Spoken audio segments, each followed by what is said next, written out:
Were you driving like part-time or full-time? I do it full time, Full-time. So how but much money? I'm sorry. Oh, Yeah, sorry. yeah. Continue.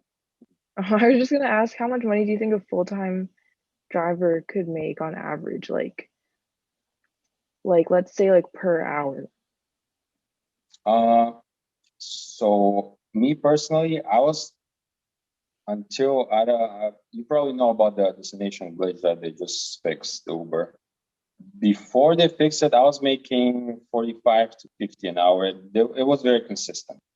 But Oh wow, after that's they really fixed good. it, yeah, after they fixed it, that kind of screwed me up because I had like, uh, I had my locations marked. I just knew where I have to go from location to location.